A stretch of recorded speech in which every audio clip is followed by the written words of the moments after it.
Friends, welcome to our YouTube channel study Mantra. तो friends, आज हम डिस्कस करेंगे CTET previous year question. CTET previous year question, जैसे कि दोस्तों हमने कल आपसे वादा किया था कि आपके एग्जाम से पहले हम आपको अभी तक जितने सीटेट के क्वेश्चन पूछे गए हैं 2011 से लेके 2023 तक, वो हम आपको सॉल्व करा देंगे। तो हमने दोस्तों कल कल हमने सीडीपी के क्वेश्चन को डिस्कस किया था। तो आज दोस्तों अभी दोस्तों हम किसको डिस्कस करेंगे? तो अभी दोस्तों हम ईवीएस के 30 क्वेश्चन को दोस्तों डिस्कस करेंगे। दोस्तों हम अभी ईवीएस के 30 क्वेश्चन को डिस्कस करेंगे। इससे पहले अगर दोस्तों हमारे चैनल पहली बार विजिट किए हैं तो चैनल को सब्सक्राइब कर लीजिए और अपने दोस्तों के बीच भी शेयर जरूर कर दीजिए। तो दोस्तों बिना देरी किए हुए हम अपने वीडियो को स्टार्ट करते हैं। तो दोस्तों हम आ गए स्क्रीन पे। ठीक है, पार्ट 3 ईवीएस पर्यावरण अध्ययन। ठीक है दोस्तों, ये सेट कौन सा होगा? तो दोस्तों ये सेट हो जाएगा आपका सेट नंबर ए होगा। ठीक, ये दोस्तों प्रीवियस ईयर क्वेश्चन है। ये दोस्तों अगस्त 2023 वाला पेपर है। ठीक, इसका 61 नंबर क्वेश्चन देखते हैं। बोलता है क्वेश्चन कि एक शिक्षिका ईवीएस शिक्षण के लिए अपने विद्यार्थियों के साथ तुल्यकालिक संप्रेषण का चयन करना चाहती है, तो वह निम्नलिखित में से किसको चुनेगी? ठीक है, तो वह निम्नलिखित में से किसको चुनेगी? तो दोस्तों इसका सही उत्तर क्या होगा? इसका सही जवाब हो जाएगा दोस्तों ऑप्शन नंबर 4। शिक्षिका किसको चुनेगी? तो वीडियो कॉन्फ्रेंसिंग के जरिए, ऑनलाइन चैटिंग के द्वारा या फोन कॉल के द्वारा अपना संप्रेषण को कर सकती है। ठीक, अब हम क्वेश्चन नंबर 62 देखते हैं। 62 में दोस्तों पूछा गया है कि यदि थीम यात्रा रेलवे स्टेशन ईवीएस में एक सामुदायिक संसाधन के उपयोग को दर्शाता है तो निम्नलिखित में से कौन पूरा करेगा? यहाँ दोस्तों थीम भोजन दिया गया है। ठीक है, तो भोजन थीम दिया गया है, तो कौन इसे पूरा पूरा करेगा? तो यहाँ पर दोस्तों सही हो जाएगा दोस्तों कृषि फॉर्म। इसका सही उत्तर हो जाएगा दोस्तों कृषि फॉर्म। ठीक है, ऑप्शन नंबर एक यहाँ पे सही जवाब हो जाएगा। नेक्स्ट है ईवीएस शिक्षण के दौरान एक शिक्षक का बयान, प्रश्न जो शिक्षार्थियों को स्वयं या अपने साथियों की प्रतिक्रियाओं से उत्तर को विस्तृत करने के लिए प्रोत्साहित करता है। तो दोस्तों कौन करता है? प्रोत्साहित करता है। तो कौन करता है? तो दोस्तों 63 का सही जवाब हो जाएगा खोजपूर्ण प्रश्न। ठीक है, ऑप्शन नंबर एक इसका सही जवाब हो जाएगा खोजपूर्ण प्रश्न। ठीक है दोस्तों, दोस्तों वीडियो को लाइक करते रहिएगा और अपने दोस्तों के बीच भी शेयर जरूर करते रहिएगा। तो हम अपने वादे के मुताबिक चल रहे हैं दोस्तों। हम आपको ये 15 जनवरी से पहले आपको जितने भी पूछे गए हैं क्वेश्चन सब आपको सॉल्व करा देंगे। CDP, EVS, math, Hindi. ठीक है दोस्तों, हम आपको सब सब्जेक्ट का सॉल्व करा देंगे। इसके लिए आप लोग को चिंता लेने की कोई जरूरत नहीं है। नेक्स्ट है दोस्तों, अनीता जो है परिवार थीम को पढ़ाने के लिए एक इकाई योजना तैयार करती है। ठीक है, अनीता जो है वो परिवार थीम, जो ये थीम हो गया दोस्तों, थीम होता है परिवार, जो हमारे एनसीईआरटी बुक में दिया जाता है। ठीक, तो निम्नलिखित में से कौन सी इकाई योजना का शीर्षक होगा? ठीक है, तो दोस्तों इसका सही उत्तर क्या हो जाएगा? तो 64 का सही जवाब हो जाएगा दोस्तों ऑप्शन नंबर 4। क्या होगा? परिवार में जो संबंध, लिंग की भूमिकाएं, व्यवसाय, बदलते समय में सामाजिक संस्कृति इकाई के रूप में प्रयोग करना। दोस्तों ये हमारा सही इसका उत्तर हो जाएगा 64 का 4 इसका सही जवाब हो जाएगा। नेक्स्ट क्वेश्चन 65 पे चलते हैं। तो दोस्तों इसमें दिया गया है कि श्रीमती शीतल ईवीएस की विभिन्न अवधारणाओं को समझाने के लिए प्राथमिक कक्षाओं में कहानियों और कविताओं का उपयोग करना पसंद करती है। तो उनके द्वारा कहानियों और कविताओं के प्रयोग का सबसे उपयुक्त तर्क कौन सा है? दोस्तों इनके द्वारा सबसे उपयुक्त तर्क कौन सा है? इसमें सबसे उपयुक्त तर्क को बताना है। ठीक है, तो यहाँ पे दोस्तों हम इसका आंसर देखते हैं। तो दोस्तों पहले देख लेते हैं कि आंसर कौन सा इसका सही हो जाएगा। पढ़ते हैं क्या दिया। ए ऑप्शन में दिया गया ईवीएस के पाठ्यक्रमों को पूरा करना, साथ ही साथ विद्यार्थियों को स्कूल में आने से पहले उसको सुना देना। ठीक है, ये तो गलत हो गया। ठीक, 2 नंबर देखते हैं विद्यार्थियों की अपनी कविताओं और कहानियों को लिखने के लिए प्रोत्साहित करना। हाँ, बच्चों को इंकरेज करना है, क्योंकि बच्चों को हम जब इंकरेज करेंगे तो बच्चे अच्छी तरीके से याद कविता कहानियों को लिखने का प्रयास करेंगे और याद करेंगे। ठीक है, और सी में देखते हैं विद्यार्थियों को भाषा और संस्कृति की विविधता को भी जागरूक करना है। ठीक है, हमें बच्चे को जागरूक भी कराना है क्योंकि हमारा एनसीए बोलता है। अगर डी की बात करें तो पाठ्य को अधिक संवादता, सुखद और दिलचस्प बनाना। ठीक है, और हमें जो पाठ्यक्रम है ईवीएस के पाठ्यक्रम उसको हमें दिलचस्प भी बनाना है। तो बी, सी और डी देखते हैं किस ऑप्शन में दिया गया है। तो दोस्तों बी, सी, डी, यहाँ पे जवाब हो जाएगा सही ऑप्शन नंबर 3। यहाँ भी हम जैसे ए कटा तो इसको काट सकते थे, इसको काट सकते थे, बी और सी था, लेकिन हमारा डी भी सही है, तो ऑप्शन कौन सही हो जाएगा? ऑप्शन नंबर 3 सही हो जाएगा। नेक्स्ट क्वेश्चन पे चलते हैं। नेक्स्ट क्वेश्चन है दोस्तों 66। निम्नलिखित में से कौन सा विकल्प कक्षा 1 से 5 तक ईवीएस पढ़ाने का एक मुख्य उद्देश्य है? दोस्तों निम्नलिखित में से कौन सा विकल्प जो है कक्षा 1 से 5 तक ईवीएस को पढ़ाने का एक मुख्य उद्देश्य है? तो दोस्तों इसका मुख्य उद्देश्य क्या है? तो इसकी आंसर की बात करें तो दोस्तों सही हो जाएगा ऑप्शन नंबर डी। शिक्षार्थियों को कक्षा के अधिगम को स्कूल के बाहर के जीवन से जोड़कर मदद करना। जब भी हम बच्चों को पढ़ाते हैं तो उसको बाहरी जीवन से जोड़कर पढ़ाना चाहिए, ठीक है। वो हमारे अधिगम में दोस्तों मदद करता है। यहाँ पर दोस्तों और सब ऑप्शन में दिया है कि विद्यार्थियों को मिडिल स्तर पर तैयार करना नहीं, स्वतंत्र रूप से व्यवहारिक क्रियाकलापों को कौशल प्राप्त करना, ये घातक सही है। और विषय की मूल अवधारणाओं की गहन समझ विकसित करना, गहन समझ विकसित करना ये भी सही है। लेकिन सबसे बेस्ट ऑप्शन है हमें बाहरी जीवन से भी जोड़कर मदद करना। तो हमारे सीटीटी एग्जाम में बेस्ट ऑप्शन को चुना रहता है जो उपयुक्त सही रहता है, ठीक है। नेक्स्ट क्वेश्चन पे चलते हैं। नेक्स्ट है, एक ईवीएस शिक्षक कक्षा में प्रयोग प्रदर्शित करता है जिसमें एक अंडा पानी के गिलास में डूबा जाता है लेकिन पानी में नमक मिलाने पर तैरता है। तो विद्यार्थियों की पूछताछ के लिए वो निम्नलिखित में से कौन सी उपयुक्त व्याख्या को दे सकती है, ठीक है। तो कौन सी इसमें जो सही व्याख्या होगा ये बताना है। तो इसका दोस्तों पानी के घनत्व में अंडा को तैरता है, गलत। आप उच्च कक्षाओं में सही करना सीखेंगे, ये भी गलत। प्रत्येक विद्यार्थी को पानी में विभिन्न वस्तुओं को डालकर स्वयं निष्कर्ष निकालने देना, ये हद तक सही है। लेकिन ऑप्शन नंबर 4 देखिए, अलग अलग मात्रा में नमक के साथ प्रयोग करें और उसका अवलोकन करें। यहाँ दोस्तों ऑब्जर्वेशन, ठीक है, ऑब्जर्व, ये पॉजिटिव वर्ड होता है। तो हमारा सही कौन सा उत्तर हो जाएगा? ऑप्शन नंबर डी, ठीक है। ऑप्शन नंबर डी इसका सही उत्तर हो जाएगा। Next question. नेक्स्ट क्वेश्चन दोस्तों, निम्नलिखित कथनों को पढ़िए तथा सही विकल्प का चयन कीजिए। अभी कथन ए में दिया गया ईवीएस के सीखने को अवलोकन, पहचान, वर्गीकरण आदि संबंधित क्रिया कौशलों के लिए उन्मुख होने की आवश्यकता है, ठीक है। और इसका कारण दिया गया दोस्तों कि विभिन्न प्रक्रिया कौशल प्राप्त करने के माध्यम से ईवीएस को सीखना के परिणामों को हासिल करने की संभावना होती है, ठीक, संभावना होती है। तो इसका दोस्तों सही उत्तर क्या हो जाएगा? तो इसका सही उत्तर देखते हैं क्या होगा। तो इसमें दोस्तों सही उत्तर 2 हो जाएगा, ठीक है। ए और आर दोनों सही है, ठीक है। ए और आर जो है वो दोनों सही है तथा आर जो है एक ही सही व्याख्या करता है। आर जो है वो एक ही सही व्याख्या करता है। ऐसा भी कोई क्वेश्चन आए आपके सीटी एग्जाम में तो आप ये वाला ऑप्शन टिक कर दीजिएगा कि ए आर दोनों सही है तथा आर एक ही सही व्याख्या करता है, क्योंकि 100 में से इसमें 75% उम्मीद रहता है कि ये ऑप्शन सही होगा, क्योंकि दोनों व्याख्या सही दिया रहता है। हम अभी तक जितने क्वेश्चन कर रहे हैं इसमें ऑप्शन नंबर 2 ही आ रहा है, क्योंकि ए और आर दोनों सही है तथा आर एक ही सही व्याख्या करता है। तो ये एक छोटा सा ट्रिक भी समझ लीजिए। नेक्स्ट क्वेश्चन पे चलते हैं दोस्तों। नेक्स्ट है, एक ईवीएस शिक्षक को योगात्मक मूल्यांकन के लिए प्रश्न पत्र तैयार करते समय डैश पर जोर देना चाहिए। दोस्तों उसको किस चीज पर जोर देना चाहिए प्रश्न पत्र तैयार करते समय? क्या प्रश्न पत्र की लंबाई पे जोर देना चाहिए? नहीं, ये गलत। प्रश्न पत्र की सामग्री कवरेज उद्देश्य, ठीक है, ये पॉइंट सही है। लेकिन प्रश्न पत्र कुल अंक पर ध्यान देना चाहिए, ये भी नहीं।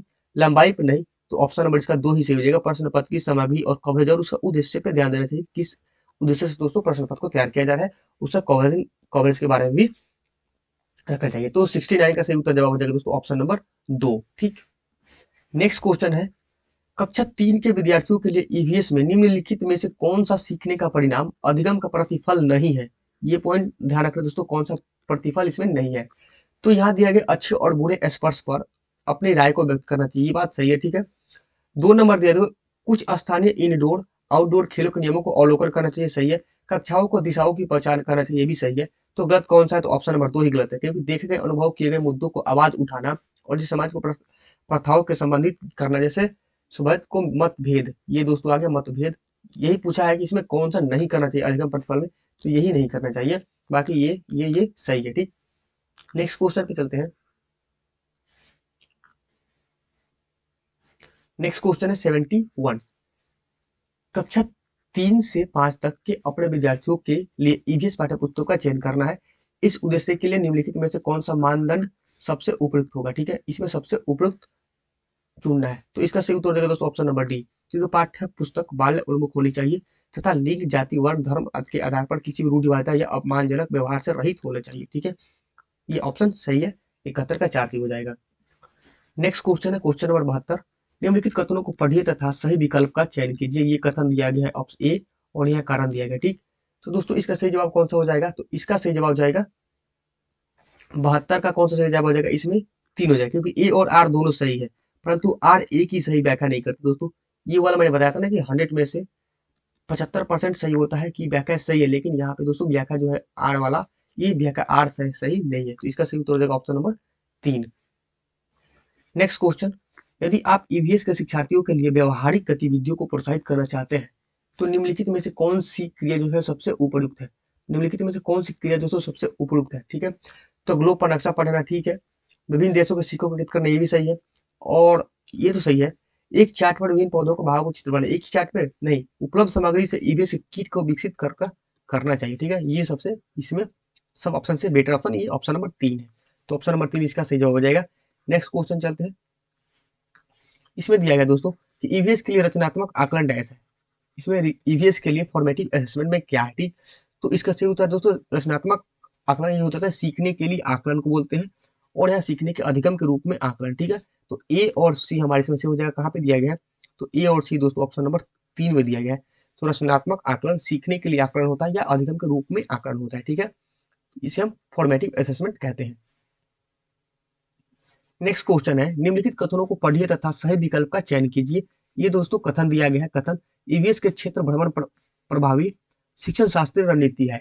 इसके बाद कारण दिया गया दोस्तों कि क्षेत्र भ्रमण वस्तु घटनाओं और स्थानों की यादाश्त को बढ़ावा देती है। तो दोस्तों इसका सही उत्तर क्या हो जाएगा, इसका सही उत्तर दोस्तों हो जाएगा ऑप्शन नंबर 4, ए सही है परंतु आर जो है यहाँ पे गलत दिया गया है, ठीक। ए सही है परंतु आर यहाँ पे गलत दिया गया है। क्षेत्र भ्रमण वस्तुओं घटनाओं और स्थानों की यादाश्त को बढ़ावा देती है, ये तो पॉइंट ही गलत है, तो इसलिए ये पॉइंट गलत हो जाएगा। इसमें थोड़ा अपना भी दिमाग लगाना रहता है, ठीक। तो हम नेक्स्ट क्वेश्चन 76 पे चलते हैं। नेक्स्ट क्वेश्चन दोस्तों, क्षेत्र गुजरात के सापेक्ष उत्तर प्रदेश और आंध्र प्रदेश की क्रमशः स्थितियां क्या है, मतलब गुजरात के सापेक्ष में रखना है, और उत्तर प्रदेश और आंध्र प्रदेश की स्थितियां, ये दोस्तों मैप का क्वेश्चन है, ठीक है। ये मैप से क्वेश्चन पूछा गया, ठीक। तो इसका सही उत्तर हो जाएगा दोस्तों उत्तर पूर्व और दक्षिण पूर्व, ठीक है। मैप पे इसको हम देख लेंगे, तो सही हो जाएगा इसका ऑप्शन नंबर 3। अब नेक्स्ट क्वेश्चन 77 पे बात करते हैं, क्या दिया गया। इसमें दिया गया कि रामा प्रत्येक शाम को अपने दोस्तों के साथ क्रिकेट खेलता है, वह क्रिकेट खेलने में कौन सी ऊर्जा का उपयोग करता है। दोस्तों क्रिकेट खेलने में प्रकाश ऊर्जा तो होगा नहीं, रासायनिक ऊर्जा तो होगा नहीं, ध्वनि ऊर्जा तो होगा नहीं, तो मांसपेशिया के द्वारा ही क्रिकेट खेलता है, क्योंकि बल्ले को बैट से मारता है तो उसको बल का प्रयोग होता है, तो मांसपेशिया होगा, ठीक। तो इसका सही उत्तर हो जाएगा ऑप्शन नंबर 3। नेक्स्ट क्वेश्चन है 78, जब हम ईंधन जलाते हैं तो हमें प्राप्त होती है, जब दोस्तों हम ईंधन जलाते हैं तो हमें प्राप्त होती है या होते हैं, हमें जब ईंधन जलाते हैं हमें क्या प्राप्त होता है दोस्तों, तो उसमें से प्राप्त होता है दोस्तों उष्मा एवं प्रकाश ऊर्जा, इसमें से दोस्तों प्राप्त होता है। ऑप्शन नंबर 2 इसका सही जवाब हो जाएगा। 79, निम्नलिखित में से कौन सा असम में खाए जाने वाले चावलों की एकमात्र सामान्य किस्म है जो पकने के बाद चिपचिपे हो जाते हैं, तो दोस्तों कौन सा होता है, तो इसका सही नाम हो जाएगा ऑप्शन होगा बोरा चावल, ठीक। नेक्स्ट क्वेश्चन है, बिहार राज्य के लोगों के लिए निम्नलिखित में से मधुमक्खी पालन कार्यक्रम आरंभ करने के किस वर्ष के जो सबसेट में आता है। दोस्तों मधुमक्खी पालना जो होता है वो अक्टूबर से लेकर दिसंबर महीना, इसका सही उत्तर होता है। इसमें मधुमक्खी पालन का कार्यक्रम को आरंभ किया जाता है अक्टूबर से लेकर दिसंबर महीने के बीच। तो 80 का क्वेश्चन नंबर सही जवाब हो जाएगा ऑप्शन नंबर 1। अगले क्वेश्चन 81, स्तंभ ए को स्तंभ बी से दोस्तों मिलान करना है। इसमें दिया गया स्तंभ ए और स्तंभ बी, तो जीरा केसर मिर्च लौंग, ठीक है।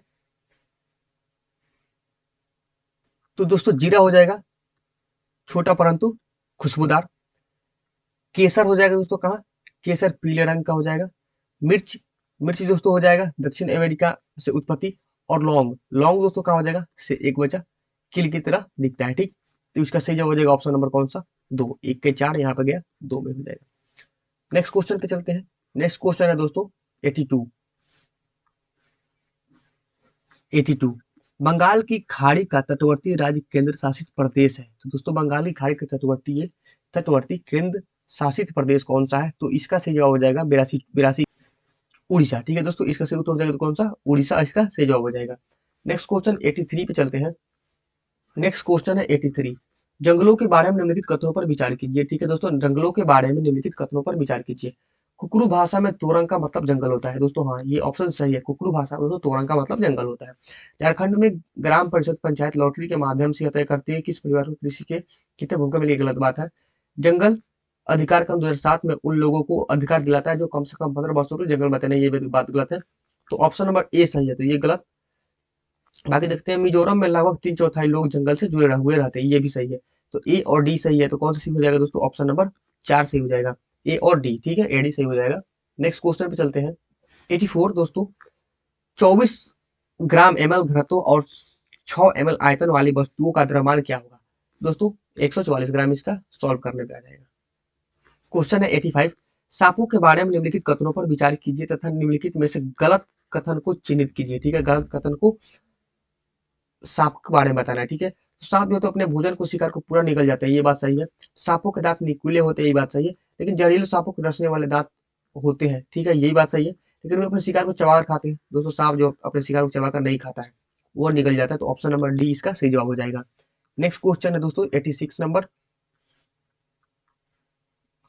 86 में दोस्तों कांसा ब्राज एक मिश्र धातु है जिसे निम्नलिखित में से किन्हें पिघलाकर बनाया जाता है? तो इसका सही जवाब हो जाएगा टीन और कॉपर दोस्तों पिघलाकर बनाया जाता है। 86 का ऑप्शन नंबर ए से हो जाएगा। नेक्स्ट क्वेश्चन है दोस्तों, निम्नलिखित कथनों में से हाथियों के बारे में सही कथन को बताना है। ठीक है दोस्तों, हाथी के बारे में सही कथन को बताना है। 3 महीने के हाथी के वजन का सामान्यतः वजन लगभग 100 किलोग्राम तक वो होता है। नहीं, ये बात गलत है दोस्तों। तो ए ऑप्शन गलत है, तो ये और ये तो कट गया। वयस्क हाथी एक दिन में 200 किलोग्राम से अधिक पत्तियां और झाड़ियों को खा सकता है। ठीक, 200 किलोग्राम से अधिक झाड़ियों और पत्तियों को खा सकता है। 200 नहीं, 100 केजी तक खा सकता है। ठीक, तो ये भी गलत हो गया। सी देखते हैं, हाथी बहुत अधिक आराम नहीं करता है, वे दिन में 2 से 4 घंटा सोता है। हाँ, ये पॉइंट सही है। और हाथी कीचड़ में और पानी में खेलना दोस्तों पसंद करता है, ये पॉइंट सही है। तो सी और डी इसका पॉइंट सही है। तो दोस्तों कौन सा सही हो जाएगा? ऑप्शन नंबर 4 यहाँ पे सही जवाब हो जाएगा 87 का। ठीक, नेक्स्ट क्वेश्चन। नेक्स्ट है 88। निम्नलिखित कथनों ए और बी पर विचार कीजिए। कथन ए में दिया गया मनाली में ढालू छत वाले मजबूत बांसों के खंभे पर बने ऊंचे उठे हुए लकड़ी के घर बनाए जाते हैं। और कथन बी है दोस्तों मनाली में बारिश बहुत होती है और बर्फ बहुत पड़ती है, सही विकल्प को चुनना है। ठीक है, तो 88 का सही उत्तर क्या हो जाएगा? तो इसका सही उत्तर हो जाएगा दोस्तों ए है जो गलत है, लेकिन बी सही है। दोस्तों मनाली में ढालू छत वाले मजबूत बांस वाले खंभे नहीं बनाए जाते हैं, लेकिन मनाली में बहुत बारिश होती है और बर्फ की वहां पर पड़ती है। तो ए सही है, ये सॉरी ए गलत है परंतु बी सही है। तो ऑप्शन नंबर ए की इसका सही जवाब हो जाएगा 88 का। 89 क्वेश्चन। 89 में दिया गया दोस्तों निम्नलिखित कथनों को पढ़िए तथा सही विकल्प को चुनिए। कथन है दोस्तों दाब लगाने पर गैस को आसानी से संपीड़ित किया जा सकता है। और इसका कारण दोस्तों दिया गया, जब हम किसी गैस पर दबाव लगाते हैं तो गैसीय कणों के बीच अंतराणु स्थान कम हो जाते हैं और यह आसानी से संपीड़ित हो जाती है। तो इसका सही जवाब हो जाएगा दोस्तों ऑप्शन नंबर 2। ए और आर दोनों सही है तथा आर ए की सही व्याख्या करता है। ठीक, 88 हो गया, सॉरी 89 हो गया। नेक्स्ट क्वेश्चन है दोस्तों लास्ट क्वेश्चन 90। पौधों के निम्नलिखित मुख्य कार्यों पर विचार कीजिए। इसका विचार कीजिए। तो भोजन का उत्पादन और भंडारण करना, पौधे को शक्ति और सहारा देना। सी में दिया गया पौधे के अन्य भाग को जड़ों से जल और खनिज को स्थानांतरण करना। ठीक है, तो ये तने का कार्य कौन सा सही है? तो इसका सही उत्तर हो जाएगा दोस्तों ऑप्शन नंबर 1, केवल बी और सी। बी और सी पौधे को शक्ति और सहारा देना और पौधे के अन्य भागों को जड़ों से जल और खनिज को स्थानांतरण करना। दोस्तों ये था ईवीएस के टोटल प्रश्न, ये था ईवीएस के 30 प्रश्न। अगर दोस्तों वीडियो पसंद आया हो तो वीडियो को लाइक कीजिएगा, चैनल को पहली बार विजिट किए थे तो चैनल को सब्सक्राइब कीजिएगा। मिलता है फिर किसी नेक्स्ट वीडियो में, तब तक के लिए टाटा बाय बाय, जय हिंद।